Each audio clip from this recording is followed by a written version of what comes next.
বাংলাদেশের বাইরে পৃথিবীর বিভিন্ন প্রান্তে যেখান থেকে চ্যানেলে দিয়েছেন আপনাদের সকলকে সাদর আমন্ত্রণ তৃতীয় মাত্রা দেখবার জন্য আর সাম্প্রতিক নানা বিষয় নিয়ে কথা বলবার জন্য আমার আজকের অতিথি বসে আছেন বাংলাদেশ আওয়ামী লীগ দলীয় সাবেক সংসদ সদস্য এবং সংস্কৃতি বিষয়ক মন্ত্রণালয় সংক্রান্ত সংসদীয় স্থায়ী কমিটির প্রাক্তন সভাপতি প্রফেসর আব্দুল মান্নান। আমার ডানে রয়েছেন বাংলাদেশ জাতীয়তাবাদী দল বিএনপি দলীয় সংসদ সদস্য নীলুফার চৌধুরী মনি। দর্শক, আমার অতিথিদের বক্তব্য আপনাদের কাছে কেমন লাগছে জানাতে পারেন, আর জানাবার জন্যে ভোট করতে পারেন এবং আপনারা যা ভোট করবেন সেই ভোটের ফলাফলটা এই অনুষ্ঠান চলাকালে পর্দায় দেখতে পাবেন। ভোট করতে পারেন এখন থেকে, আর ভোট করবার সর্বশেষ সময় আজ এই অনুষ্ঠানটি সকালে যখন পুনঃপ্রচারিত হবে অর্থাৎ বাংলাদেশ সময় ঠিক তার 5 মিনিট আগে অর্থাৎ 10:55 পর্যন্ত ভোট করতে পারেন। প্রফেসর আব্দুল মান্নানের বক্তব্য যদি আপনাদের কাছে অধিকতর গ্রহণযোগ্য হয়ে থাকে দুই অতিথির মধ্যে, তাহলে তাকে ভোট করবার জন্য আপনার সেলফোনের SMS অপশানে যাবেন এবং TM টাইপ করবেন, তারপরে স্পেস দিবেন এবং তারপরে A টাইপ করবেন। আর নীলুফার চৌধুরী মনির বক্তব্য যদি প্রফেসর মান্নানের তুলনায় অধিকতর গ্রহণযোগ্য হয়ে থাকে তাহলে আপনার সেলফোনের SMS অপশানে গিয়ে TM লিখবেন, স্পেস দিবেন, B টাইপ করবেন এবং এই দুজনের কারো বক্তব্যই আপনাদের কাছে গ্রহণযোগ্য না হতে পারে সেটিও আমাদেরকে জানাতে পারেন। সেক্ষেত্রে সেলফোনের SMS অপশানে গিয়ে TM লিখে স্পেস দিয়ে C টাইপ করবেন এবং পাঠিয়ে দেবেন 16258 নাম্বারে, যে কোনো সেলফোন থেকে 16258 নাম্বারে। প্রফেসর আব্দুল মান্নান, আপনাকে দিয়ে শুরু করি। 4.5 বছর আগে যখন নবম জাতীয় সংসদের নির্বাচন হয় তখন আপনাদের নির্বাচনী অঙ্গীকার ছিল দিন বদলাবার। তো আজকে 4.5 বছরের মাথায় এসে মনে হচ্ছে যে মানুষই আসলে আপনাদেরকে বদলাতে চাইছে, মানে আপনাদেরকে সরিয়ে দিয়ে অন্য কাউকে আনতে চাইছে বা আপনাদেরকে পছন্দ করছে না। আপনি কি মনে করেন যে মানুষকে আসলে আপনাদেরকে অপছন্দ করতে শুরু করেছে? আর দিন যে বদলাবার কথা বলেছিলেন সেটির কি হলো? ধন্যবাদ আপনাকে। পবিত্র রমজান মাসের রমজানুল মুবারক জানাচ্ছি তৃতীয় মাত্রা যারা দেখছেন দেশ এবং প্রবাসী তাদের সবাইকে, বিশেষভাবে আপনাকে যে আপনি এই পবিত্র মাসে আমাকে একটি প্রশ্নের সম্মুখীন করতে পেরেছেন। সেই সঙ্গে আমার সহকর্মী মনিয়াপা, তাকেও আমি এবং তার জনগণকেও আমি অভিনন্দন জানাচ্ছি। আসলে দিন তো বদলাই, কারণ দিনের পর রাত পৃথিবীর যে আহ্নিক গতি, বার্ষিক গতি, এই গতিতে অনাদিকাল ধরে পৃথিবীর সৃষ্টির পর থেকেই দিন বদলাচ্ছে। আমরা যেটা বদলের যে কথাটা বলেছিলাম সেটা হচ্ছে মানুষের জীবনযাত্রার মান, মানুষের শিক্ষার মান, মানুষের স্বাস্থ্যের মান, মানুষের সর্বোপরি জীবন ব্যবস্থার মানের পরিবর্তন করবার জন্য আমরা চেষ্টা করেছি এবং সে চেষ্টা আমাদের যে খুব কম করেছি বা কম ফল হয়েছে তা না, কিন্তু তারপরেও আপনি যে কথা বললেন যে আমরা হেরে গেছি, অর্থাৎ মানুষকে আমরা আমাদের বদলের ভেতরে আনতে পারিনি, এটা ঠিক। কারণ হেরে গিয়ে জয়ের আনন্দ উপভোগ করার মতো মানসিকতা আমার নাই এবং মানুষ আমাদের যে কর্ম, সেই কর্মকে মানুষ ঠিক যেভাবে নেওয়া উচিত বলে আমরা বিবেচনা করছি, মানুষের বিবেচনাটাই ঠিক, আমাদের বিবেচনাটা ঠিক আমি বলবো না, মানুষের বিবেচনাটাই ঠিক। তারা সেই বিবেচনায় আমাদের কর্মকে, আমাদের যে রাষ্ট্র পরিচালনার যে ক্ষেত্র, সেই ক্ষেত্রতে মানুষ খুশি হয়নি। এর পেছনে অনেক কারণ রয়েছে। কারণ আপনি জানেন যে কথাটা আমার খুব বেদনার সঙ্গে বলতে হয় যে আওয়ামী লীগ, বঙ্গবন্ধুর আওয়ামী লীগ, যে আওয়ামী লীগ আমরা করি, ছাত্রলীগ করেছি, যুবলীগ করেছি, আওয়ামী লীগ করেছি, তারপরে তো আপনার এখানে এসেছি, এই আওয়ামী লীগের হাতে নেই সম্পূর্ণরূপে। আওয়ামী লীগটা আপনি দেখবেন, যদি আওয়ামী লীগের দিকে তাকান তাহলে পরে সেই আওয়ামী লীগের যাদের স্টলওয়ার্ড বলেন বা যারা কর্মী বলেন বা নেতা বলেন তাদের হাতে নেই। এবং এখানে আমাদের হয়েছে কি যে যেমন শিক্ষায় আমরা যদি আসি তাহলে শিক্ষায় দেখা যাবে শিক্ষায় প্রভূত উন্নতি হয়েছে, কিন্তু শিক্ষামন্ত্রীর সঙ্গে আমাদের কোনো যোগ নেই আওয়ামী লীগারদের। অর্থাৎ তিনি ছাত্র ইউনিয়ন করতেন, আমরা ছাত্র লীগ করতাম, ফলে আমাদের লোককে তিনি ভালো করে চেনেন না, চেনার কথা না। অতএব আমাদের লোক, কারণ এই দেশে প্রত্যেকটা মানুষ শিক্ষার সঙ্গে যুক্ত। শিক্ষার এই যে বছরের প্রথম দিন বই দেওয়া, কোটি কোটি বই দেওয়া, শিক্ষার ব্যবস্থাকে উন্নয়ন করা, মানে আমি ডিটেলস যাচ্ছি না কারণ সময় কম, কিন্তু তারপরেও তাকে ধরা যাচ্ছে না। আর আমাদের একজন এমপির ভাষায়, মিস্টার রনি, তিনি ভুট্টা কন্যা গম কন্যা বলেছেন, যে তিনি যেভাবেই বলুন না কেন কৃষিক্ষেত্রেও কিন্তু আমরা প্রচুর সফলতা দেখাতে পেরেছি, এর মধ্যে কোনো সন্দেহ নাই। কিন্তু ওই যে আমাদের প্রবলেম, আমাদের লোক যতক্ষণ পর্যন্ত একাত্ম না হতে পারবে, যতক্ষণ পর্যন্ত না মনে বিশ্বাস, তারপরে আস্থা স্থাপন করতে না পারবে, ততক্ষণ পর্যন্ত তার কর্মকে তারা পূর্ণভাবে গ্রহণ করে সেই কর্মকে বিস্তার ঘটাতে পারবে না।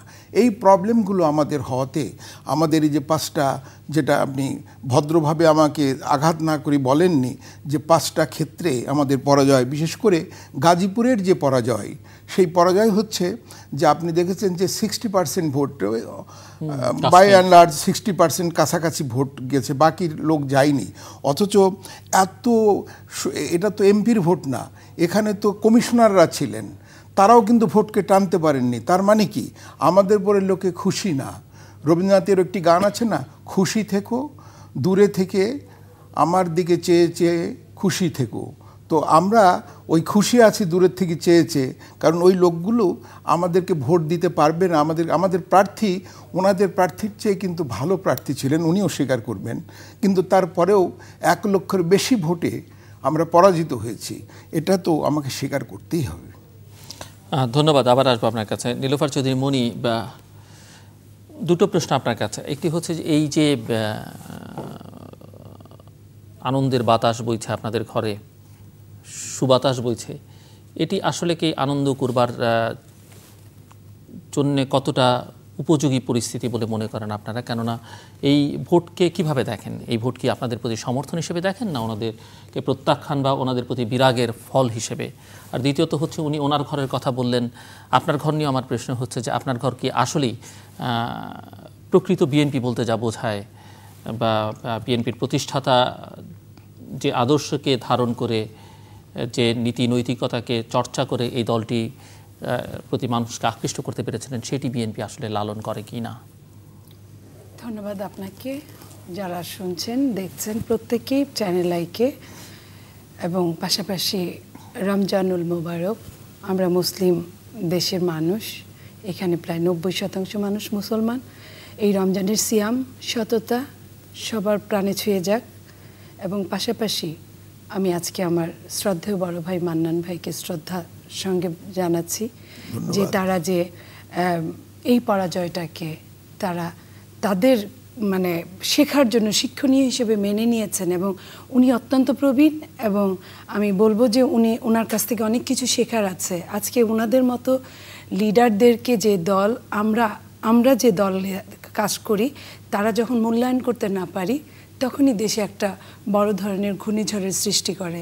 আজকে ওনার মতো একজন লোক, ওনার সারা দিন রাত দলকে দেশকে দেওয়ার জন্য ছিল, কিন্তু ওনার মতো মেধাবী প্রতিভাবান মানুষকে যখন, অভিজ্ঞতা লব্ধ মানুষকে আমরা যখন ঘরে বসিয়ে রাখি, এই দোষটা ওনার না, ওনার ব্যক্তিগত কিছুটা দুঃখ থাকতে পারে, কিন্তু এই দোষটাই জাতির, যে আমরা ওনাদের কাছ থেকে কিছু নিতে পারলাম না, আমরা পরবর্তী প্রজন্ম।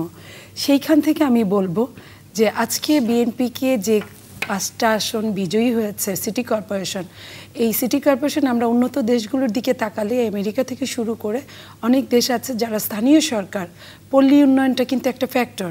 আমেরিকায় 94% পল্লী উন্নয়নের উপর তারা কাজ করে, এবং অনলি 6% তারা সরকারে, কেন্দ্রীয় সরকার কাজ করে। হ্যাঁ, সেই হিসাবে আমি বলতে পারি এটা অনেক বড় বিজয়। পাশাপাশি আমি আপনার ওই কথাই যেতে চাই যে এই ভোটগুলো সবই যে আমাদের, আমি স্বীকার করি না ব্যক্তিগতভাবে, এটা হচ্ছে অনেক দিনের কষ্টের ফল। মানুষ কিন্তু সুইং ভোট বলতে যেটা বোঝায়, মানুষ এখন ওই যে আমাদের বর্তমান সরকার যেমন বলে যে তারা ডিজিটাল বাংলাদেশ করেছে, উনি যদি ডিজিটাল কিছুই না করতেন, পৃথিবীর যে একটা ধাক্কা আছে গ্লোবাল বিশ্ব, গ্লোবাল ভিলেজ, সেই ভিলেজের কিন্তু ধাক্কাতেই আমাদের অনেকটা চলে আসে, এটা করতে হয় না কারো। সেই গ্লোবাল ভিলেজের যে ফলাফলটা মানুষ, আমরাও যতটুকু বুঝি, গ্রামের একটা রিক্সাওয়ালা অথবা একটা মুদি দোকানদার আমাদের যে কোনো অংশেই তারা তাদের ম্যান্ডেট দিতে কম করে না, তারা অনেক বুঝে। আমি স্যালুট করি তাদেরকে যে তারা যদি আমাদের দেশটাকে সামনের দিকে ভালোর দিকে নিয়ে যেতে পারেন, সেই হিসেবে আমি বলবো যেভাবেই হোক, নেগেটিভ ফলেই হোক, আমাদের কর্মের জন্যই হোক, আমরা যে 5টা আসন পেয়েছি, আমি বিশ্বাস করি ফলবান বৃক্ষ নাকি নুয়ে থাকে। আমি সেই দিন যতগুলো ইলেকশন হয়েছে প্রতিদিন কোনো না কোনো আপনাদের কারো না কারো ডাকে আমি গিয়েছি, আপনারা আমাকে এই পর্যন্ত নিয়ে এসেছেন।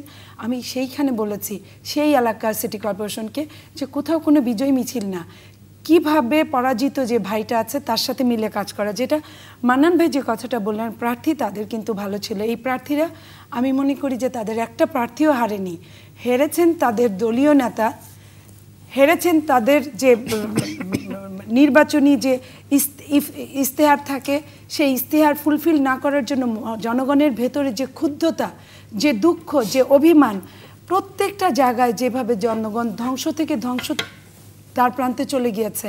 আজকে গত 10 তারিখ, আজকে বোধহয় 14 তারিখ, 10 তারিখে একটা পত্রিকায় বাংলাদেশে আমি পড়েছি যে বাংলাদেশ ওয়াশিংটনের একটা জরিপে লিখেছে বাংলাদেশ ব্যর্থ রাষ্ট্রের তালিকায় গিয়েছে এবং খুবই অনেক দূরে, যেটা সোমালিয়ার কাছাকাছি। বাংলাদেশের পয়েন্ট 92.5% আর সোমালিয়ার পয়েন্ট হচ্ছে 113.9%।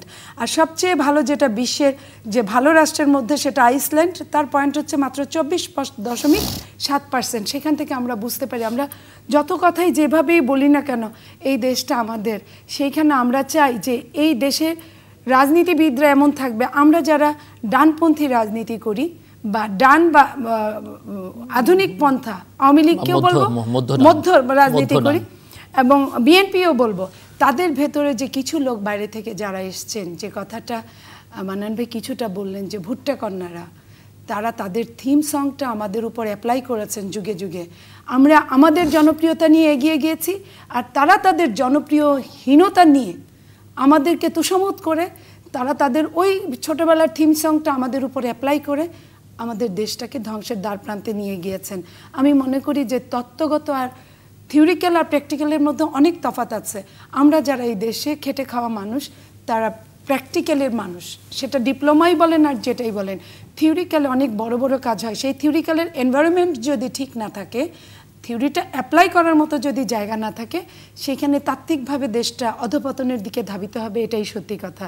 তাই আমি বলবো যে 5টা সিটি কর্পোরেশনে আবার আমি ফিরে এসেছি যে এই শ্বেতশুভ্র বেশ যারা ধারণ করে আজকে বর্তমান সরকারকে পচিয়েছে, মানে আমরাও এখান থেকে বঞ্চিত হয়েছি। একটা গণতান্ত্রিক সরকারে বিরোধী দল থাকবে সম্মানীয় জায়গায়, বিরোধী দল যদি দূরেও চলে যেতে থাকে, সরকারি তার কাজে সরকারি আমাদেরকে অ্যাডভান্স করে নিয়ে আসবে যে আমরা যদি সমালোচনা না করি, সরকারের যারা ডাল ভাত খায়, রুজি রোজগার ভাগ করে নেয়, তারা সমালোচনা করবে না। যদি বলে যে আজকে সূর্য পশ্চিম দিক থেকে উঠেছে, তারা তাই বলবে ইয়েস স্যার। তো আমরা যখন বলবো যে না সূর্য পূর্ব দিক থেকে উঠেছে, তখন যদি সরকার আমাদেরকে ডান্ডাবেড়ি পড়ান, সেই ডান্ডাবেড়ির কিন্তু বাংলাদেশের নদীমাতৃক দেশ, নদী এখন শুকিয়ে গিয়েছে, কিন্তু ডান্ডাবেড়ির পানি কিন্তু অনেক দূর পর্যন্ত গিয়েছে। সেইখান থেকে আমি মনে করি যে ওই ডান্ডাবেড়িগুলো মানুষ কিন্তু ভুলে না সহজে। মানুষ যেমন অনেক 72-74-এ কিছুই ভালো কাজ হয় নাই বলবো না, কিন্তু কিছু খারাপ কাজ হয়েছে, এটা অনেক দিন মানুষ ভুলতে পারে নাই, যে কারণে 21 বছর বর্তমান সরকার ক্ষমতায় আসতে পারে নাই। ঠিক আজকের সরকার যে কাজগুলো করছেন, আমি এইখানে আওয়ামী লীগের নেতাদের উদ্দেশ্যে একটা কথা বলতে চাই সম্মানের সাথে। মাননীয় প্রধানমন্ত্রী নাকি মাঝে মাঝে বলেন রাগ করে, রেটস বলে ডাকেন। রেটস মানে, আমি প্রবীণ নেতাদের শ্রদ্ধার সাথে বলছি, রেটসতে আরে রাজ্জাক, এতে আমু, টিতে তুফাইল, এসতে সুরঞ্জিত। আমরা তাদেরকে যেভাবেই ডাকি না কেন, যেভাবেই রাখি না কেন, একটু পারমুটেশন কম্বিনেশন অন্যভাবে করলে, হ্যাঁ সেটাও আমি বলছি, স্টারও বলে, সেটা কখন যখন তার সাথে মিলে যান।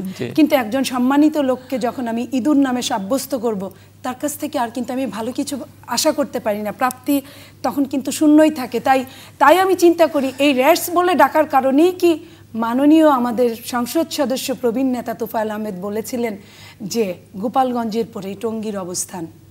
গোপালগঞ্জের পরে যদি টঙ্গীর অবস্থান হয়, এতভাবে সরকার এই পোস্টটা নেওয়ার জন্য চেষ্টা করার পরেও যখন আমরা দেখি লক্ষাধিক ভোটে ফেল করেছে, তার মানে কি তুফাইল আহমেদ আমাদের বুঝিয়ে দিতে চান যে গোপালগঞ্জেও বিএনপির কোনো লোক যদি আমাদের মাননীয় প্রধানমন্ত্রীর সাথে ইলেকশন করেন, ওনারও কি এই অবস্থা হবে? আমি কিন্তু গুণীজনকে কদর করেই আমি প্রশ্নটা করলাম আমাদের শ্রদ্ধেয় মান্নান ভাইয়ের কাছে। ধন্যবাদ। ওনার অনুভূতিটাকে আমি খুব সম্মান করছি। সেই অনুভূতিটা হচ্ছে যে উনি বলেছেন যে সাধারণ মানুষকে নেগলেক্ট করার বা সাধারণ মানুষ সাধারণ আছে, অসাধারণ হয়নি, তা কিন্তু নয়। বাংলাদেশের মানুষের ডিগ্রি না থাকতে পারে, কিন্তু তারা সাধারণ মানুষ নয়, তারা সাধারণ মানুষ কিন্তু এখন অসাধারণ মানুষে রূপান্তরিত হয়েছে, এটা আমার বিশ্বাসে এসেছে। আরেকটি কথা উনি বলেছেন যে সোমালিয়ার মতো যদি আমাদের দেশ হতে যাওয়ার পথে, উনি একটি নিউজে উদ্ধৃতি দিয়ে বলেছেন, আমাদের সবাইকে দলমত, আমরা রাজনীতি করি বা চাকরি করি বা যাই করি না কেন, আমাদের দেশটাকে আগে, আমাদের পরিচয়টাকে আগে নিয়ে আসতে হবে। সেই অনুভূতিটা ওনার মধ্যে আমি দেখেছি। সেটা কারণ ওনারা বিজয়ের হাসি তো হাসবেনই, সেটা তো আমাকে মেনে নিতে হবে। এবং আপনি এই বিজয়ের মধ্যে আমাদেরও একটু বিজয় আছে, সেটুকু সবাইকেই মানতে হবে। সরকারের জয়, জনগণের জয়, গণতন্ত্রের জয়, যেটি প্রধানমন্ত্রী বলছেন, সেই জয়ের কথা সেটা তো বটেই। এবং গণতন্ত্রের জয় এই জন্য যে আমরা এই নির্বাচনকে খুব সুষ্ঠুভাবে নির্বাচন সম্পন্ন হয়েছে। কারণ প্রত্যেকটা দেশে নির্বাচনে ছোটোখাটো কিছু টুকিটাকি ব্যাপার হয়, কিন্তু কোনো পক্ষই এই যে গাজীপুরে নির্বাচন হলো বা 4টা নির্বাচন হলো, কোনো পক্ষই কিন্তু অভিযোগ করেনি। এবং সব দুই পক্ষই বলেছেন যে আমরা রায় মাথা পেতে নেব।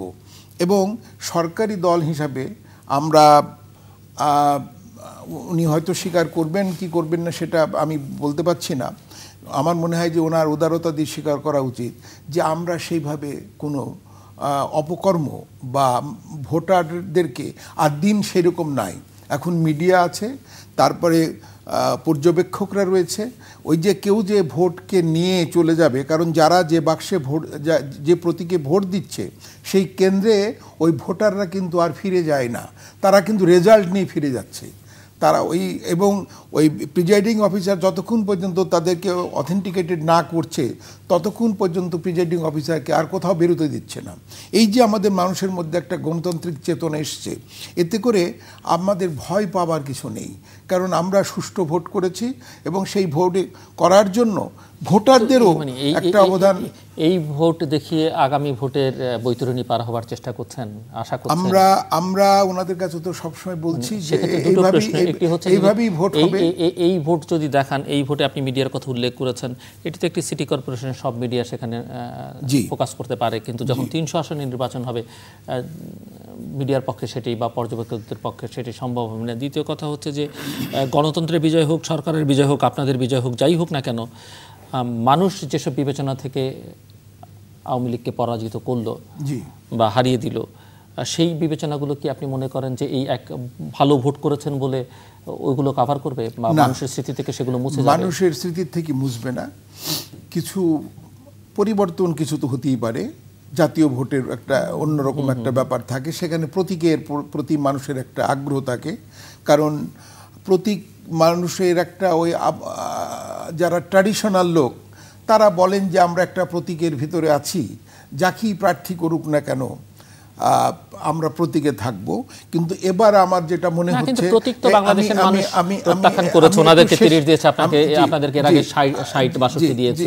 আমি একটু এখানে নিবেদন করছি, একটু বলি আপনাকে এই ব্যাপারটা, একটু শুনুন।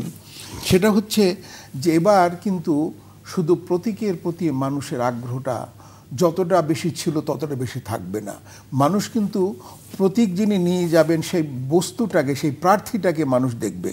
এবং সেই জন্যই আমাদের সকল দলের উচিত হবে যোগ্য, সুশিক্ষিত, দেশপ্রেমিক এবং গণতন্ত্রের জন্য গণতান্ত্রিক চর্চা যারা করেন, সংসদীয় গণতন্ত্রের প্রতি যাদের মমতা, ভালোবাসা, শ্রদ্ধা এবং জীবনে যারা ধারণ করেছে, লালন করেছে, এই রকম লোককে সব দলের, আমি শুধু বিএনপি আওয়ামী লীগ বলছি না, যারাই প্রার্থী দেবেন। কারণ আমি যদি নাম না করেও বলি, তাহলে একটি কথা আমি বলতেই পারি যে গাজীপুরের যে প্রার্থী, আপনি আওয়ামী লীগের প্রার্থী এবং বিএনপির প্রার্থী যদি দেখেন, তাহলে পরে দেখা যাবে যে আওয়ামী লীগের প্রার্থী অনেক গুণে, নানান দিক থেকে অনেক গুণে আমার কাছে, আমার বিবেচনায় অনেক গুণে তাকে গুণান্বিত করা যায়। তারপরেও কিন্তু আমাদেরকে মানুষ ভোট দেয়নি। তার কারণ হচ্ছে যে মানুষ আমাদের আচরণে, আমাদের যে, আপনি যে কথাটা বলেছেন যে আমরা যা বলেছিলাম তা আমরা করতে পারিনি। কারণ আমাদের মুহিত সাহেব যখন এত বয়স্ক লোক, তিনি যখন নিজেকে স্ট্যান্ড করতে পারেন না, তিনি যখন দোচালায় থাকেন, এদিকে ওদিকে কথা বলেন, যেটা ওবায়দুল কাদের সাহেব বলেছেন, আমি তো খোলামেলা কথা বলতে এসেছি এখানে, যে লুকি কোনো লাভ নেই, ভোটের রেজাল্ট মেনে নিতে হবে, জনগণের প্রতি আস্থাশীল হতে হবে, জনগণের প্রতি দায়িত্বশীল হতে হবে, তাদেরকে সেবা দিতে হবে, তারপর আপনি রাজনীতিতে আসবেন। শুধু বড় বড় কথা আর বড় বড় নাম আর বড় বড় নিয়ে, টাকার থলি নিয়ে ঘুরে বেড়ালে দেশের গণতন্ত্রের চর্চাটা যেখানে আমরা নিতে চেয়েছিলাম, যে কারণে এই দেশ স্বাধীন হয়েছে, সেই স্বাধীনতার ফলটা মানুষের কাছে পৌঁছে দেওয়া যাবে না। সেই জন্য আমি যেটা বিশ্বাস করি সেটা হচ্ছে যে আগামী নির্বাচনও যদি ওনারা আমাদের এই মতে, মানে যেভাবে আছে আমাদের গঠন সংবিধানে, সেইভাবে যদি করেন, তাহলেও যে কেউ যে রেজাল্টকে আপনার ফ্লাউট করতে পারবে বা রেজাল্টকে যে জোর করে দখল করে নিতে পারবে, এইটা আমি মনে করি না। কারণ মানুষ এত সচেতন হয়েছে, ওনারা করবেন কি করবেন না, কি হবে সেটা তো অনেক বড় কথা, সেখানে আমি যাচ্ছি না। ওনার যুক্তিটাকে আমি অসম্মান করছি না, আবার সমর্থনও করছি না। কিন্তু আমি বলছি যে রেজাল্ট যে কেউ জোর করে নিতে পারবে, এইটা বোধহয় বাংলাদেশের একটা শিক্ষা হয়ে গেছে। যেমন আমরা মুক্তিযুদ্ধের সময় ভাবিনি পাঞ্জাবিদেরকে হারাতে পারবো, তেমনি এবার কিন্তু 5টা সিটি কর্পোরেশন নির্বাচনে আমার নিজের মধ্যে এই বিশ্বাসটা এসেছে যে মানুষকে আপনি তাচ্ছিল্য করে, মানুষকে অবজ্ঞা করে, ওই যে বসে আছে হুকুম করে, আর ভোট কারুর পকেটে নাই। উনি তো নিশ্চয়ই এরিয়ায় যান, উনি বোধহয় গেছেন শিগগিরই। আমি এই কয়েকদিন আগে এরিয়ায় থেকে ঘুরে আসলাম। আগে হতো ডেকে বলে দিত, এই অমুককে ভোট দিয়ে দিস। এখন কিন্তু সেই ভোট নাই। এমনকি স্বামী স্ত্রীর ভোটও, স্বামীর কাছে ভোট চাইলেই আপনি ভোট হবে না, স্ত্রীর কাছেও ভোট চাইতে হবে। মনিয়াবাবু আমার সাথে একমত হবেন, মানুষের ভোট কারোর পকেটে নেই। ভোট আছে ভোটারের কাছে, তার কাছে আপনাকে যেতে হবে, আপনাকে এক্সপ্লেন করতে হবে, তাকে তুষ্ট করতে হবে। টাকা দিয়ে তুষ্ট হবে না। আবার এমনও হতে পারে, এমনও হবে দেখবেন আপনি, আমার ধারণায় আমি বলছি যে, আমি বলছি না কথাটা, তারপরেও বলছি যে টাকা নেবে, কিন্তু যেখানে ভোট দেবার সেখানেই ভোট দেবে। কারণ তারা ভাববে যে টাকাটা দিচ্ছেন, আমি যদি টাকা দিই, তাহলে মনে করবে যে প্রফেসর মান্নানের টাকা না, ওনার অসাধু উপায়ে অর্জিত টাকা। অতএব ওই টাকা নিলে ওনার যদি পাপ না হয়ে থাকে, তাহলে আমারও পাপ হবে না। কিন্তু আমার ঈমান হচ্ছে আমার প্রতীকে আমি ভোট দিয়ে দেবো, এটা হতে পারে। জি, নীলুফার চৌধুরী মনি। আমি আপনার শেষ কথা দিয়ে শুরু করছি। আমি গাজীপুর নির্বাচনে গিয়েছিলাম, নির্বাচনী প্রচারণায়। তো একটা জায়গা 24 নম্বর ওয়ার্ডে, জামালপুর আমার বাড়ি, আমার আসন জামালপুর। সেই জামালপুরের 550 ভোটারের জায়গা ওটা। তো আমি যখন কথা বলছিলাম, নিয়ে গিয়েছে যে জামালপুরের এমপিকে নিয়ে আসছি, যাতে যেভাবে যাকে কনভিন্স করা যায়। আর 90-এর ইলেকশনের পরে ওই এরিয়ার আমাদের যে কমিউনিটির সাথে মান্নান সাহেবের কিছুটা কোনো একটা জায়গায় অনেক বড় দল থাকলে কখনো কখনো একটা সমস্যা তৈরি হয়, সেটা আমি মিট আপ করতে গিয়েছিলাম। তো ওখানে কিছু মহিলা আমার জন্য রাখা ছিল ওরা।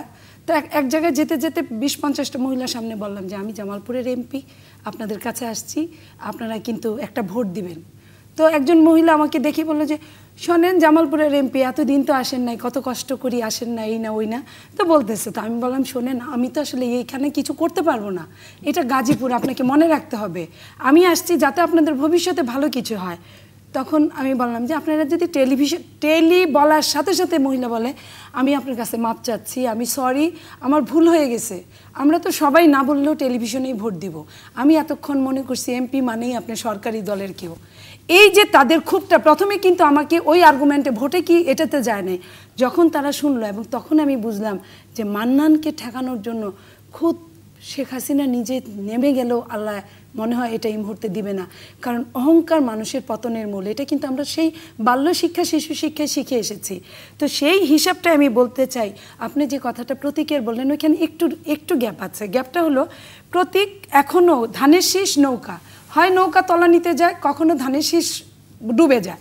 কিন্তু এই দুই দলের একখানে, যেমন এখন নৌকার অবস্থা খারাপ, আপনার যদি খুব ভালো স্বতন্ত্র কোনো প্রার্থী যদি দাঁড়ায়, তাকে কিন্তু এই দুই দলের কেউ ভোট দিবে না। কি কারণে দিবে না সেটা আমি একটু বলি। সেটা যে কারণে দিবে না, কারণ ওই লোক যদি স্বতন্ত্র লোক পাশও করে, ওই নৌকাওয়ালারা ঘরে গিয়ে পিটাবে ওই যারা ভোট দিছে, যে তুই ওকে কেন ভোট দিছিস। ওই লোকের সামর্থ্য নাই তাকে সেভ করবে।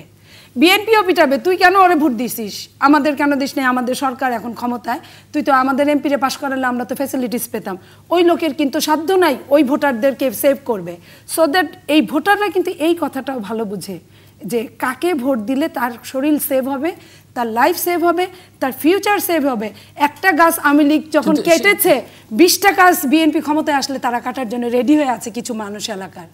এই জায়গাটা আমাদের কিন্তু বুদ্ধিজীবীরা এবং আপনারা যারা জিল্লুর ভাই টকশো করেন, আমাদের তো ভয়ের জায়গাটা, এবং এই জায়গাটা কিন্তু আপনারা কানে হাত দেন না। এটাই তো রাজনীতির সবচেয়ে বড় দুর্বলতা, যে আপনাকে অপছন্দ করছে, আপনার কাছে যেতে হচ্ছে। আমি এক সেকেন্ড বলছি যে আমি কিন্তু একটা নিবেদন রেখেছিলাম যে এবার প্রার্থী, বিশেষ করে দুটা দল প্রার্থী, তারা খুব খুব হিসাব করে বিবেচনা করে যদি না দেয়, তাহলে দেশকে নিয়ে যাওয়া যাবে। দাম্ভিকতা, অহংকার বলছেন, দাম্ভিকতা, অহংকার বা লোভী লোক। একটি কথা রাজনৈতিক পর্যবেক্ষক মহলে চালু আছে, অনেকদিন ধরেই আছে যে কলা গাছ দিলেও এবার এই দল পাশ করে দেবে আওয়ামী লীগ। এখন ওনাদের মধ্যে হয়তো এরকম একটা প্রবণতা এবার হতে পারে যে বেগম জিয়া যদি মনে করেন যে আমি কলা গাছ দিব, বা এই যে আপনাদের সরকার যখন আসলো তখন আরেকটি কথা ছাগল দিয়ে হাল চাষ হয় না, তখন যদি উনি মনে করেন যে না, আমি যাকে দিব সেটি ছাগল হোক, গরু হোক, ভেড়া হোক, কলা গাছ হোক। এইখানে আমি একটু কথা বলতে চাই জিল্লুর ভাইয়ের কথা ধরে। এই ছাগল গরু যে দিয়েই আপনি হাল চাষ করান না কেন, এটা প্রাথমিকভাবে চোখে বোঝা যাবে না। যখন জোয়ার আসে, জোয়ারের ঠেলায় কিন্তু সব ভেসে যায়, কিন্তু ভাটা পড়লেই না বোঝা যায় কি গেল আর কি গেল না। এটার দায় দায়িত্ব কিন্তু 10 বছর পরে, যেমন বিএনপি 29টা সিট পাবে, এটা কিন্তু ইম্পসিবল, এভার নেভার। তো এটা কিন্তু হয়েছে। আওয়ামী লীগ 62টা পেয়েছিল, তখনই কিন্তু স্তব্ধ হয়ে গিয়েছিল আওয়ামী লীগ, কেন আমি এটা পেলাম। তো এটা খালি চোখে বোঝা যায় না, এটার জন্য 5 বছর পঞ্চবার্ষিকী বা দ্বাদশবার্ষিকী পরিকল্পনা প্রয়োজন হয়। কিন্তু প্রবলেমটা সেটাই যে এই দুই দল যত ব্যক্তিগতভাবে সাফার করে, তার চেয়ে অনেক বেশি জনগণ সাফার করে। জনগণ সাফারের জন্য, যেমন আজকে আপনি একটা মেশিন বসিয়েছেন, আমি শুনলাম এবং কয়েকদিন যাবতই দেখছি, আমিও ভয়ে ভয়ে আছি। এই কারণে আমি চাই না আমার চেয়ে মান্নান ভাই কম মার্কস পাক, কারণ উনি আমার বয়োজ্যেষ্ঠ, আমার বাবার মতো বয়স। আবার আমি বেশি কম পাবো খুব, এটাও আমার জন্য এম্বারাসিং, কারণ 5টা সিটি কর্পোরেশন পাস করেছে, এখন আমাকে কম দিলেও এম্বারাসিং। এই যে মেশিনটা আপনারা সেট করেছেন, এই মেশিন কিন্তু ব্যক্তি মান্নানকেও কেউ ভোট দিবে না, ব্যক্তি নীলুফার চৌধুরী মনিকেও কেউ ভোট দিবে না। জনগণ কি চায়, জনগণের চাওয়ার সাথে কার মিল আছে। আমি যদি এখানে ভুল ভালো বলি, হতে পারে যে আমার যারা দর্শকরা, যারা চায় যে এখন অন্য কেউ আসুক, না মান্নান ভাই অনেক ভালো মানুষ, কিন্তু তার আওয়ামী লীগ খারাপ, তার নেতা নেত্রী খারাপ, সেইখানে তাকে মেনে নিতে পারছে না। এই যে এইখানে আমি খুব লজ্জিত আজকে জিল্লুর ভাইয়ের প্রোগ্রামে প্রথমে আসছি। আপনার কি পরোক্ষ করে ক্যাম্পেইন হচ্ছে? না, আমি বললাম তো, আমি বেশি পেলেও আমি মনে করব হেরে যাচ্ছি, কম বললেও আমি মনে করব হেরে যাচ্ছি, কারণ আমি ওনার কাছে আমি জিততে চাই না। উনি আমার বয়োজ্যেষ্ঠ মানুষ এবং উনারা অনেক এই দেশের জন্য ওনাদের অনেক কিছু দিয়েছেন, আর আমরা এখনো দিতে পারিনি, দেওয়ার চেষ্টা করছি। আবার উনার কাছ থেকে হেরে গেলে আমার দল আমাকে বলবে বা আমার পক্ষের লোকরা বলবে, আরে কি বলেন, আওয়ামী লীগ এত কিছু করছে, এখন আপনি হারলেন, এটা হবে না, আরো বেশি করে ভোট দাও। এই যে এই জিনিসটা, এইখানে আমরা আসলে এক্সপেরিমেন্ট করতে করতে আমাদের 42 বছর চলে গেল। আমরা জন্ম থেকে আমরা প্রায় বৃদ্ধ হয়ে যাচ্ছি, কিন্তু আমাদের আসলে এক্সপেরিমেন্টের আর শেষ হয় না। বাংলাদেশের অবস্থা এরকম, বাংলাদেশের মেডিকেল কলেজে আমি যেমন মনে করি, এই দেশের মেডিকেল কলেজের ডাক্তারদেরকে বিশ্বের শ্রেষ্ঠ সার্জারি ডাক্তার বানানো উচিত। এই কারণে এরা যত লোক মারতেছে, যত লোক খুঁটায় খাটায় মায়ের মুড়ে শিখতেছে, অন্য বিশ্বে কিন্তু তা না, একটা জীবনের জন্য তারা দিনের পর দিন অপেক্ষা করছে। আমাদের দেশে সেই সময়ও নেই, সেই যন্ত্রও নেই, সেই অবস্থানও নেই, সেই সিটও নাই। তো সেই জন্য আমি বলতে চাচ্ছি যে আমাদের সরকারের এবং বিরোধী দলের এই মুহূর্তে দুই দলের মিলন ছাড়া সামনের দিনটা খুব অন্ধকার, সেটা তারা বুঝতে পারে। আমার পজিশন খুবই ছোট, আমি মিডিল বলতেও ভয় পাই, আমি কর্মী বললে স্বাচ্ছন্দ্য বোধ করি। সেইখানে তারা যদি না করে আগামী ভবিষ্যৎ, দেখেন ঝড় আসলে, আপনি জিল্লুর ভাই খুব ভালো মানুষ কিংবা মান্নান ভাই ভালো মানুষ, দুইটা ঘর কিন্তু রেখে ঝড় হয় না, ঘূর্ণিঝড় হলে কিন্তু একদম টানা সোজা গেলে সোজা নিয়ে যাবে, বেঁকা গেলে বেঁকা নিয়ে যাবে। সেই বেঁকার মধ্যে আমি যে পড়বো না, আপনি যে পড়বেন না, তা কিন্তু বলা যায় না। তাই আমরা মনে করি যে এখনো আমাদের সন্তানদের স্বার্থে, আমাদের সন্তানদের জন্য, আগামী প্রজন্মের জন্য মান্নান ভাই আপনাদের অনেক কিছু করার আছে। মিলন হবে কতদিনে? হ্যাঁ, আমার মনের মানুষের সঙ্গে আমার অঞ্চলের কবি তো ওনার, আপনি তো একটি ভালো কথাই বলেছেন, ভোট ওনারই বেশি পড়বে, কারণ উনি ভোটের মতো করেই কথা বলেছেন। কিন্তু আমি আমার কথা বলবো না, আমি শুধু রবীন্দ্রনাথের একটি কথা বলবো। উনি যেটি বলেছেন, জয়লোভে ভোট যদি আপনার কমও হয়ে যায় না, সেটি আপনার জন্য নয়, সেটা তো ওনার উদারতা, সেটা ওনার সুশিক্ষিতা, ওনার সুশিক্ষা এবং ওনার পারিবারিক শিক্ষা। শুধু সুশিক্ষা বলে হয় না, পারিবারিক ঐতিহ্য, পারিবারিক একটা শিক্ষার একটা, আমরা বনেদি কথা যে শব্দটা এটা বাংলাদেশে প্রচলিত আছে, বনেদি একটি শব্দ আছে, সেই শব্দের সঙ্গে আমার যোগ আছে। আমি শুধু রবীন্দ্রনাথের একটি লাইন বলবো যে জয়লোভে যশলোভে রাজ্য লোভে ওই বীরের সদ্গতি হতে ভ্রষ্ট নাহি হই। আমি রাজ্যলোভে, জয়লোভে, বা আমি বলছি যে মন্ত্রিত্ব বা সংসদ সদস্য লোভে বা এই জাতীয় কোনো সুবিধার লোভে আমার যে আমিত্ব, আমি যে সবসময়ের জন্য চেষ্টা করেছি সত্য কথাকে বলার জন্য, ওই রবীন্দ্রনাথের কথাতে আবার আসতে হয়, সত্য সে কঠিন কঠিনেরে ভালোবাসিলাম, সে কখনো করে না বঞ্চনা। আমি কখনো সত্যকে অস্বীকার করিনি, সত্যকে জীবনে ধারণ করেছি, লালন করেছি, এবং আপনার সামনে দাঁড়িয়েও আমি কিন্তু কোনো কথা লুকাইনি। এবং আপনি যে কথাটা বলছিলেন, আমিও সেই কথাই বলেছি যে আগের মতো কলা গাছকে দিয়ে, ফজলুল হক সাহেবের আমলেও প্রচলিত ছিল যে কলা গাছও পাশ করে ফজলুল হক সাহেব দোয়া করে দিলে, কিন্তু সেদিন বাসি হয়ে গেছে, সেদিন আর নাই।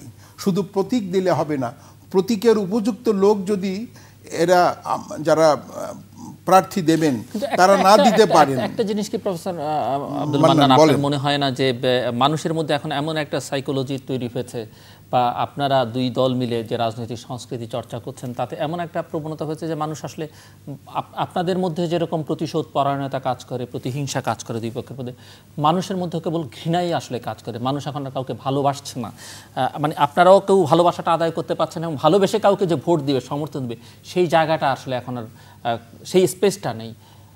এখন যেটা হয় কেবল ঘৃণা, বিএনপির প্রতি ঘৃণা, সো 30 আসন, আওয়ামী লীগের প্রতি ঘৃণা, ওনারা বলছেন 15 আসন, কি হবে সেটা বোঝা যাবে। মানে এখন এই ঘৃণাটা থেকে আমাদের সকলেরই, আমি শুধু দুটো রাজনৈতিক দল কথা বলছি না, সকল রাজনৈতিক দলকেই আমাদের ভোটারদের সামনে এই জিনিসটা ক্লিয়ার করতে হবে। কারণ এই ঘৃণা যদি থাকে, ধরুন মানুষকে আসলে কতটা আপনারা রাজনৈতিক দলগুলো গুরুত্ব দিচ্ছেন? মানুষকে নেতা কর্মীর বাইরে আপনি অনেকটা বলেছেন যে মানুষকে মানুষ গুরুত্ব দেননি বলেই তো আওয়ামী লীগ কতটা দিচ্ছে, বা বিএনপি আসলে কতটা গুরুত্ব দিচ্ছে? এই গুরুত্ব দেননি বলেই ওনাদের এই গত নির্বাচনে ওনাদের যা হয়েছে, এবং আমরা গুরুত্ব দিইনি বলে 5 সিটি কর্পোরেশনে যা আমাদের হবার তাই হলো। কারণ মূল নিয়ামক হচ্ছে মানুষ, ভোটার। ভোটার শুধু না, মানুষ কিন্তু যিনি ভোটার না তারও কিন্তু একটা প্রভাব আছে। তার ছেলে ভোটার, বা তার পিতা ভোটার, বা তার মা ভোটার, সে যদি একজনকে, সে ভোটার হতে পারেনি 18 বছর হয়নি বলে, কিন্তু তার বাপকে বা মাকে সে ইনফ্লুয়েন্স করতে পারে।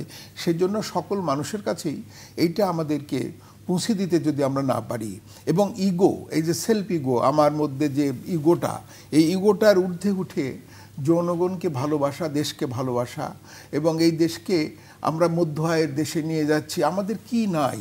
অপার সম্ভাবনার দেশ এই বাংলাদেশ। 16 কোটি মানুষের 32 কোটি হাত আমাদের যুব সমাজের সংখ্যা বৃদ্ধ বা শিশুর চেয়ে অনেক বেশি। ফলে এই দেশকে তো সোনার দেশে, বঙ্গবন্ধুর সেই সোনার দেশ, সোনার বাংলা গড়ার জন্য আমাদের তো এত সুযোগ, এত সুবিধা, এত কিছু রয়ে গেছে। আমাদের মাটিতে যা বুনবেন, যেখানে আমাদের এখন এবছর তো সৌদি আরব থেকে খেজুর কম এসেছে, আমাদের দেশে খেজুর হচ্ছে নাটা কি আমাদের দেশে? বিদেশের ফল ফুল যত কিছু আমাদের দেশে হচ্ছে। আমাদের মাটি এতই ভালো, তো সেই মাটির মানুষ আমরা, এই মাটির থেকে তো আমাদের জন্ম হয়েছে। আমরা কি একটু উদার হতে পারি না? আমরা কি একটু ভালো হতে পারি না? আমরা কি একটু কিছু করতে পারি না মানুষের জন্য? জি, কনক্লুডিং রিমার্কস আপনার আমি আপনার মিনিট দেরিকে শেষ করবেন আপনি। এটা শেষ করতে চাচ্ছি এইভাবে যে আপনাদের মন্ত্রী শুধু কি সরকারের একজন মাননীয় প্রধানমন্ত্রীর জন্য এত বড় পতন সেটাও না শুধু, কিন্তু ওনার মনিটরিং সেলের সমস্যা আছে। যে মন্ত্রী বলেছেন পিলার ধরে টানলে ভবন পড়ে, আমি তাকে বলতে চাই পিলার ধরে টানলে ভবন পড়ে না, সরকার পড়ে। এই কয়েকদিনে কিন্তু সেটা প্রমাণ করে দিয়েছে। আর সরকার পড়লে কিন্তু লস আপনাদের সবার, আমাদেরও যে কিছু লস না তা না। আপনি বঙ্গবন্ধু সোনার বাংলার কথা বললেন, আমি ওনার সঙ্গে একটা কথাই বলতে চাই। উনি বলেছিলেন সবাই পায় সোনার খনি, আমি পেয়েছি চুরের খনি। যারা তাকে সেই চুরের খনি করতে হতে বাধ্য করেছিলেন, যারা তাকে নিয়ে বিভিন্নভাবে বাজে মন্তব্য করেছিলেন, ডুগডুগি বাজাতে চেয়েছিলেন, আজকে আমি অবাক হয়ে সংসদে বসে, আপনি তো জান না আপনাকে আল্লাহ বাঁচাইছে, আমি যখন বসে দেখি তার ডাইনে বায়ে কিন্তু ওই লোকগুলো যারা এমনি সেই ছেঁড়া কাঁথা কুড়ে ঘর থেকে একদম রাজপ্রাসাদের সেই গল্পকে হার মানে। আপনার একটা জিনিস আমি আজকে একটা প্রমাণ দিতে চাই। গত 2008-এর নির্বাচনে যে কোনো এমপি ক্যান্ডিডেট তার সম্পত্তির কিন্তু হিসাব দেন। তো ওই আমাদের যে শস্যকন্যা ওনার এলাকা, আমাদের এমপি ছিল, আপনার মনে আছে, আপনি তখন এমপি ছিলেন, জাহিদ আলী চৌধুরী। জাহিদ আলী চৌধুরীকে আমরা জানতাম দানবীর কিংবা সমাজ সেবামূলক অনেক পয়সার মালিক, কিন্তু যখন দুইজন তার নির্বাচনের জমা দিলেন, শস্যকন্যার টাকার কিন্তু জাহিদ আলী চৌধুরীর চেয়ে অনেক বেশি আমরা পত্রিকায় দেখেছি 2008-এ। আমি স্তব্ধ হয়ে গিয়েছিলাম যে একজন 100 টাকা শাড়ি পরা একজন মানুষের এত টাকা কিভাবে হয়। আমি কিন্তু এখন পর্যন্ত সেটা মিলাতে পারি না। আজকে শেষ যেহেতু করতেই হবে, শুধু এইটুকু বলতে চাই, একটা গল্প দিয়ে শেষ করতে চাই। দেবতা জিউসের একজন দৈত্য সাদৃশ অনুগামী ছিলেন হারকিউলিস, আমরা সবাই তাকে চিনি। উনি একদিন পথ দিয়ে যাচ্ছিলেন আর উনার ভয়ে দুই পাশের রাস্তাঘাটের যা গাছ টাছ ছিল বালুকণা পর্যন্ত সরে যাচ্ছিল। সরে যেতে যেতে হঠাৎ উনি খেয়াল করলেন রাস্তার মাঝখানে একটা বড়ইয়ের বিচি পড়ে আছে, সেটা সরেও না কিছুই না। উনি এত রাগ করলেন, খেপে গিয়ে উনি বড়ই বিচিটাকে খুব জোরে একটা লাথি দিলেন। লাথি দেওয়ার পরে বড়ই বিচিটা দূরে গিয়ে দেখলো যে একটা পাহাড় হয়ে গিয়েছে। উনি আরও খেপে গেলেন, আরে আমার রাস্তার সামনে তো পাহাড় হচ্ছে, এত বড় স্পর্ধা। তখন উনি আরেকটা লাথি দিলেন, আরেকটা লাথি দেওয়ার পর অসংখ্য পাহাড় হয়ে গেল। এখন উনি বিপদে পড়ে তখন জিউসের শরণাপন্ন হলেন যে আমি এখন কি করব, আমার তো বাণিজ্য সব যাবে, এত পাহাড় তো আমি ডিঙে যেতে পারবো না। তখন তাকে জিউস বলেছিলেন এটা তোমার কৃতকর্মের ফলাফল, সো তোমাকে এটা শেষ করতে হবে। আজকে মাননীয় প্রধানমন্ত্রী যা কিছু করেছেন, এই বড়ই বিচি থেকে অসংখ্য পাথর হয়েছে, অসংখ্য হলমার্ক থেকে অসংখ্য ধন্যবাদ। অনেক সুন্দর বলেছেন, খুবই সুন্দর বলেছেন। যেহেতু উনি, যদিও আমি তার সম্পর্কে প্রথমেই বলেছি, তারপরেও বলতে হয় যে এই কন্যা হয়তো সাধুতার সাথে সততার সাথে তার সব সম্পত্তি লুকাননি। জাহিদ চৌধুরী যে লুকিয়েছেন তা আমি বলছি না, কিন্তু তার সাধুতা আছে, এর মধ্যে কোনো সন্দেহ নাই। কারণ সংসদের যে গাড়ি দেওয়া হয়েছে, উনি বোধহয় কয়েকজন মধ্যে ভেরি ফিউ যে উনি কিন্তু ওই ডিউটি ফ্রি গাড়ি নেননি। তার মধ্যে কিছুটা সততা। তবে তিনি আওয়ামী লীগ নন, এই কথা আমি তাকে বলছি, কারণ সত্য কথা তো বলতেই হবে, কারণ একটু আগেই বলেছি। তো সেজন্য আমি বলি যে ভালো দেশ রাখতে হবে, ভালো লোক দিয়ে রাজনীতি করতে হবে, এবং আমাদের নেতা কর্মীদের একটু, মান্নান ভাই আপনাকে একটু ইন্টারাপ্ট করি, আপনি একটা কথা বলবেন। মেধা, এই যে মেধা নিয়ে আপনি একজন প্রফেসর, এই যে বিসিএস ক্যাডারদের যেটা হচ্ছে, আমি বলতে পাইনি, সময় পাইনি, আপনি এটা নিয়ে একটু বলেন। এইটা নিয়ে আমি ভেবেছিলাম যে আজকের নিউজ কাগজে এগুলো ছিল, তো এটা যেহেতু হয়নি, এটা বলতে হলে আমাকে অনেক সময় দিতে হবে। তো আমি শেষ করতে চাই, শেষ হলো না শেষ যদিও, তারপরেও আমি বলতে চাচ্ছি যে আমাদেরকে সচেতন হতে হবে। ওনারা যেমন বিজয়ী হয়ে সচেতন হয়েছেন, আমরা হেরে গিয়ে আমাদের নেত্রী এসেই কিন্তু আমাদেরকে প্রথমেই এয়ারপোর্টে নেমে বলেছেন এই যে হারুপাট্টি। তার মানে কি, আমরা তাকে কোনো সময় সৎ কথা, সব শুদ্ধ কথা, তাকে প্রকৃত ইনফরমেশন দেননি, এবং তিনি একজন মন্ত্রীকেও তার কর্মের জন্য তিনি ধরেছেন। এর থেকে বোঝা যায় যে তার ভিতরে এই দেশের প্রতি মমতা, ভালোবাসা, বা দেশকে এগিয়ে নিয়ে যাওয়ার জন্য এই মমতাটা, উনি যেটা বলেছেন যে দুই দল, অন্তত পক্ষে দুই দলের ভেতরে এই যে একটা সমঝোতা, এইটা, এবং এই যে রমজানের ইফতার কালচার আমাদের চলছে, আমার বিশ্বাস যেই কালচারের ভিতরে এটা এসে যাবে এবং মানুষ আমরা খুশি হব দুজনকে দেখে আর কি, এটাই আমাদের বিশ্বাস। দর্শক, আমরা অনুষ্ঠানের শেষ প্রান্তে তৃতীয় মাত্রা সম্পর্কে আপনারা লিখতে পারেন। লিখবার ঠিকানা পরিচালক তৃতীয় মাত্রা, চ্যানেল IGP POX 2433 ঢাকা 1000। যারা ইমেল করতে চান তারা করতে পারবেন এই ঠিকানায় আপনি @tritiyomatরা.com 16258 আপনারা SMS করতে পারেন এবং SMS করবার সময় টিএম লিখে স্পেস দিয়ে আপনার মতামত দেবেন। এবং ইন্টারনেটে তৃতীয় মাত্রার সঙ্গে যুক্ত থাকতে, তৃতীয় মাত্রা সম্পর্কে জানতে এবং মতামত রাখতে ব্রাউজ করতে পারেন tritiyomatরা.com, facebook.com/তৃতীয়মাত্রা, twitter.com/তৃতীয়ম এবং youtube.com/তৃতীয়মাত্রা। আর আপনাদের মতামতে আমাদের অনুষ্ঠান তৃতীয় মাত্রা আপনি দেখবার আমন্ত্রণ রইল। সেই সঙ্গে তৃতীয় মাত্রার এই পর্বটি আপনি টেলিভিশনের পর্দার বাইরেও, অর্থাৎ আপনার সেলফোন থেকেও শুনতে পারবেন 16258 ডায়াল করে। তৃতীয় মাত্রার সর্বশেষ পর্বটি এবং পুরো পর্বগুলো শুনবার জন্য আপনার মোবাইল ফোন থেকে ডায়াল করতে পারেন 16258। নীলুফার চৌধুরী মনি এবং প্রসারক মান্নান, অসংখ্য ধন্যবাদ আপনাদের দুজনকেই। দর্শক মণ্ডলী, দুই প্রধান দলের মিলন ওনারা আশা করছেন এবং ইফতারের যে সংস্কৃতি চালু হয়েছে, ইফতার তো রমজান মাসে অবধারিত করতেই হয় মুসলমানদের, এটি ধর্মীয় অনুশাসনের একটি অংশ এবং অনিবার্য বিষয়। কিন্তু রাজনীতিতে যে ইফতার সংস্কৃতি, সেটিকে কেন্দ্র করে ওনারা একটা মিলন বা সম্মিলন আশা করছেন। কিন্তু ইফতার তো একটি ধর্মীয় বিষয় এবং সেখানে সৃষ্টিকর্তার প্রতি আনুগত্য, সৃষ্টিকর্তার যে অনুশাসন, সেগুলো মেনে চলবার বিষয় আছে। সেটি যদি এই সংস্কৃতির মধ্যে না থাকে তাহলে তা থেকে কোনো সুফল পাওয়া যাবে কিনা, এটি একটি বড় প্রশ্ন। ওনারা দুজনেই আলোচনা শেষে এসে বলেছেন যে রাজপথে যে তরুণরা আছে BCS-এ কোটা প্রথা বাতিলের জন্য দাবিতে, সেই বিষয় নিয়ে আলোচনা হলে ভালো হতো। এই বিষয় নিয়ে আমরা ইতোপূর্বে এই অনুষ্ঠানে কথা বলেছি। আজকে হয়তো আমরা কথা বলতাম, কিন্তু কথা আমি এ কারণেই বলিনি, আসলে যে বিষয় নিয়ে আমরা আমার দুই অতিথির সঙ্গে এই 41 মিনিট ধরে কথা বললাম, এই সমস্যাগুলো সমাধান না হলে ওই BCS-এর সমস্যা বলি বা অন্য সমস্যাগুলি সমাধান হবে না। সবার আগে যেটি বাংলাদেশের দরকার সেটি হচ্ছে রাজনীতিকে শুদ্ধ করতে হবে এবং সেখানে অনেক পরামর্শ ওনারা দিয়েছেন।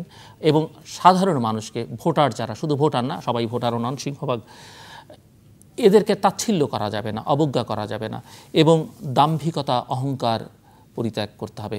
বাংলাদেশে বিশেষ করে এই ভূখণ্ডে যাদের জন্ম, তিনি যত পরমাপের মানুষই হন না কেন, তিনি দেশের জন্য, দেশের মানুষের জন্য যত কাজই করুন না কেন, তার মধ্যে যদি অহংকার থাকে, দাম্ভিকতা থাকে, তাহলে তাকে বাংলার মানুষ গ্রহণ করে না। অতীতেও বিভিন্নভাবে বিভিন্ন সময় প্রত্যাখ্যান করেছে, বর্তমানেও করবে, ভবিষ্যতেও করবে। কাজে সবাইকে এই বিষয়ে সচেতন হওয়া দরকার, সচেতন থাকা দরকার। দর্শক, আমাদের সাথে থাকবার জন্য অসংখ্য ধন্যবাদ। আপনাদের সবার জন্য শুভকামনা।